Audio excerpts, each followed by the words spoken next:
Hello and welcome back to another episode of Calm the Conflict, the Art of Resolution. In our podcast, we look at all the different areas of mediation and how mediation can help parties resolve disputes without the need of court action or even during the court process to avoid that dreaded day of trial. I'm Zakia and I'm a commercial litigation solicitor, and my co-host David. Thanks very much. So I'm David Goldberg. I am a litigation disputes partner at EMW and also an accredited mediator. David and I are going to look at the role of the emotions involved in disputes and how mediation can help in those circumstances.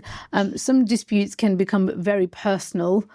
And there's always somebody that says, both parties generally will say, I am right. And, we've discussed this in the past, even during the day of mediation, emotions can run high. So, David, what I want to talk to you about today and tap into your brain as a mediator, how do you deal with, what are those emotions for parties that you see in mediation, in going through a dispute, and how mediation can help them? But more importantly, what are the costs of those emotions in a dispute? Sure. So I think it's fair to say that emotion plays a huge part in all mediations. Different types of mediation have different emotional energy expended. So if it is a corporate dispute, sometimes a large corporate dispute, often it's not that emotional. It's just about money. One side wants the X, the other side wants Y. So it's not too much of a matter.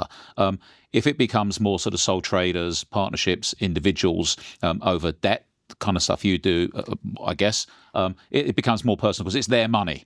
And also, you've dealt with disputes where family businesses are owned. Absolutely. Two brothers, two sisters, whatever it might be. And although it's sort of slightly corporate, slightly commercial dispute, the emotion of the family dynamics. Tell me a little bit more about that. So I have done a couple of those. Thank you. The emotion in family disputes often runs high, depending to a large degree upon whether there is a relationship between any of the siblings. So if there's two and they're not talking, makes it harder. If there's three, two talk to each other and one doesn't, it makes it slightly more manageable expectation management wise. So I've got to sort of try and juggle that scenario.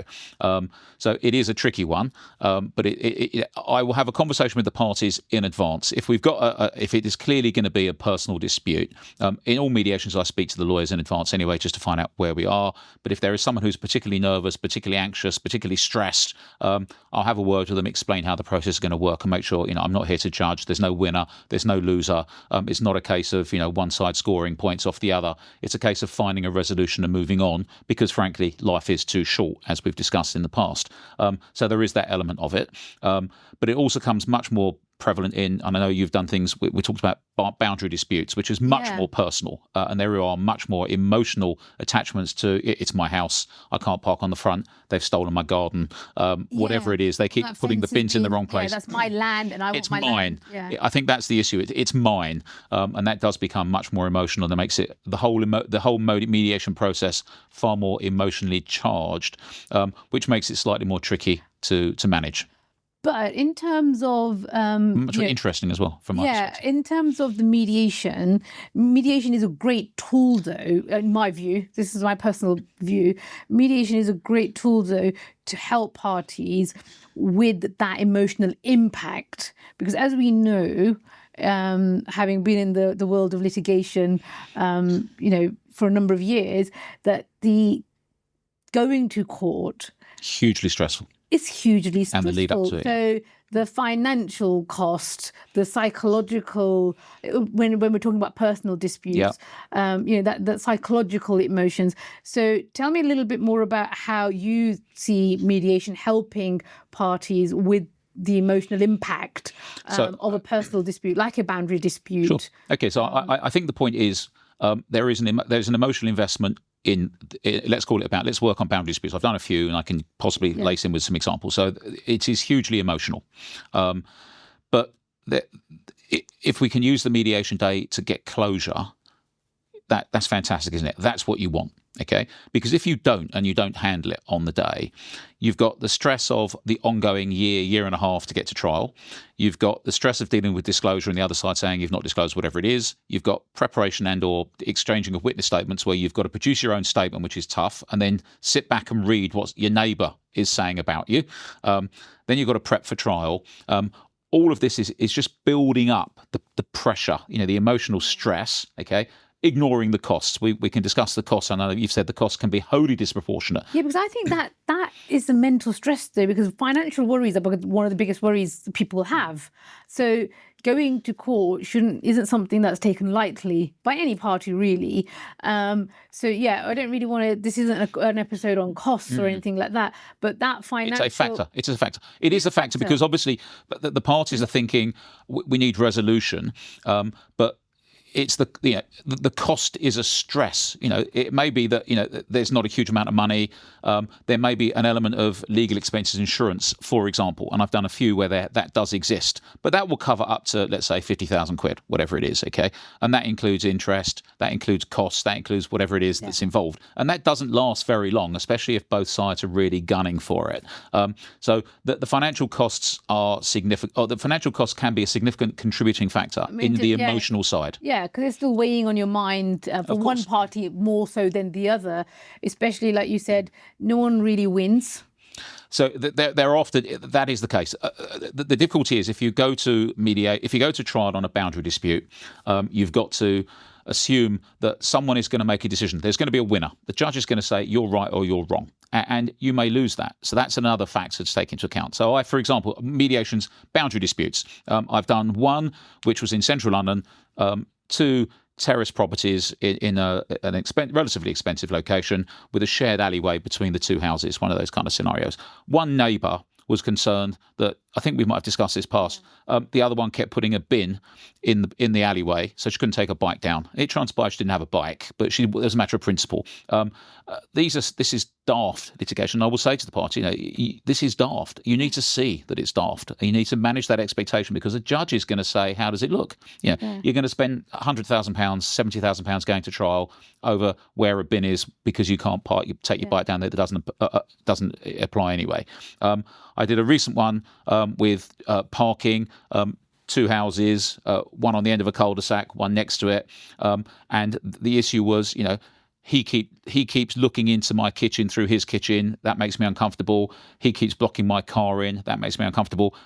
What is a judge going to deal with that? How are they going to deal with that emotional? Yeah. That's what this is about. It's an emotion. The judge could order anything, really, couldn't they? And that's the risk. That is the biggest risk, I think, sometimes, because parties are so emotionally charged, they might not necessarily be reading what you're trying, understanding. They don't see or hear. Yeah. The risk involved that actually we can take this to court. You've got a pretty solid case, but ultimately it's at the discretion of the judge. Well, but more important, it is absolutely right. But more importantly, between now and then, one side will then lose.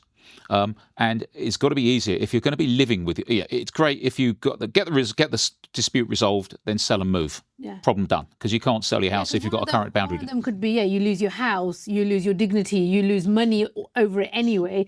What are you left with? So taking it all the way to court and saying, well, I'm actually, because you feel in your head, I'm right, and saying, well, I'm going to let the judge decide, and then the judge decides against you, and you've lost everything, and then the emotions. But the point I'm trying to make is then mediation could have saved all of that, could have saved all that heartache, all that pain. It does. Especially if it's a boundary dispute and you've got a couple on both sides. You may have one of that couple, him or her or they, doesn't matter, in that, are the charged ones. And you've got to manage that, manage their expectation and calm them down, etc. Because ultimately, in a year and a half's time, you're going to go to court. One of you is going to one of you. You've still got to live with that neighbour. And so it's got to be beneficial. And this is the emotional thing. It's got to be beneficial. Find a resolution, compromise. Doesn't have to be huge. Often in sort of boundary disputes, neighbour disputes, it's not a huge issue. But people build it up because, my home is my castle kind of thing. I don't want, they've taken an inch. They've taken 20 years. I've been here 20 years. They're newish. It was all generated because I put in a planning permission. They didn't like it. These things you need to move on because otherwise you are investing a huge amount of emotional time and space. The energy, yeah. The energy is huge. It can impact the relationship of the parties, as well. Impacts on kids, impacts on everything. But then at the end of the day, you've still got a problem. So let's use this, manage the emotions, step back from it, take a view. No one wins, no one loses. It's not a shame thing. You mentioned the word dignity. We've got where we are. We've resolved the problem. Both sides, and we've resolved it ourselves.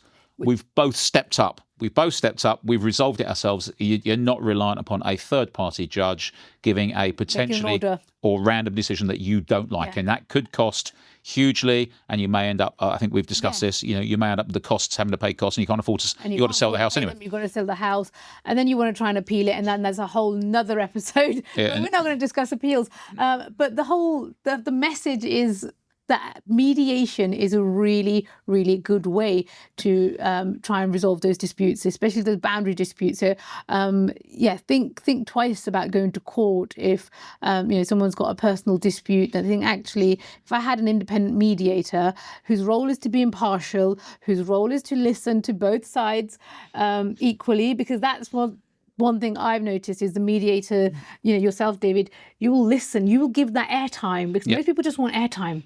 They want to have their say. They say, So you will give them that time to share their side of the story. And then manage it. So, so thank you so much for listening to this episode. There's a warning in this, actually. Just be really, really careful what you wish for and what you want from court, because you don't always get it.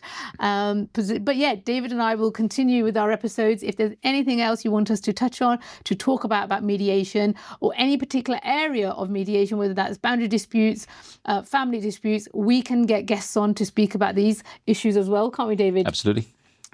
So thank you for tuning in. Don't forget to like, subscribe, follow us on Spotify, YouTube, Apple Podcasts, wherever you get your podcasts. Thank you so much for listening. Thanks very much. Thank you for listening. This podcast was brought to you by Right Here Creative, a video creative agency based in Oxfordshire. Check them out at rightherecreative.co.uk.